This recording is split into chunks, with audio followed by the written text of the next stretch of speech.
Все свободны. Штирлиц, а вас я попрошу остаться. Леонид Броневой. Нас, оборванцев, голодных, вшивых, сирых и убогих, в военные годы в республиках Средней Азии приютили. Узбеки, казахи, таджики пускали эвакуированных под крыши своих домов, последней лепешкой с ними делились. А теперь в Москве их детей и внуков за людей не считают, да и в Киеве, я уверен, едва завидев, брезгливо фыркают и этим унизительным словом гастарбайтеры обзывают. А почему бы русским, я спрашиваю, с гастарбайтерами за помощь эвакуированным не рассчитаться, компенсацию не выплатить из нефтяных денег? Неужели они на нас тогда не потратились?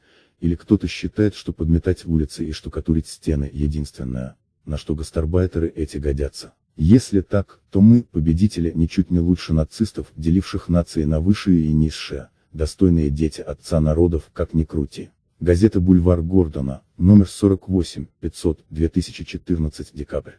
Согласно исследованию Ефимовов, от 1962 года в труде «Патриотические подвиги труда в годы Великой Отечественной войны» казахи, узбеки, таджики спасли от смерти более миллиона русских детей. А также необходимо напомнить, что Ташкентская область, куда свозились в основной массе русские сироты накануне войны, была передана от Казахстана Узбекистану и была более чем наполовину населена казахами. Сам Леонид Броневой еще ребенком был эвакуирован в Казахстан в город Шымкент и прекрасно знал казахский и узбекские языки.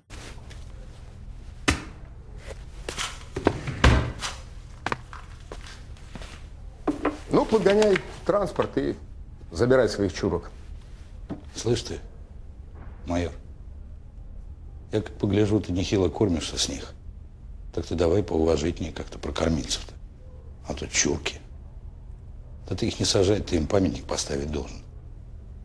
А ну-ка, взял свое бабло и мухай отсюда, пока я тебя вместе с твоими черножопами не закрыл. О, а говорили, товарищ майор, что вы деньги в руки не берете. Да и за понятыми. А ты его бери.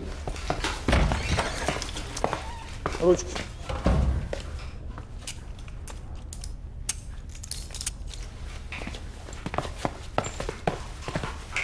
Погодите, мы тут не договорили.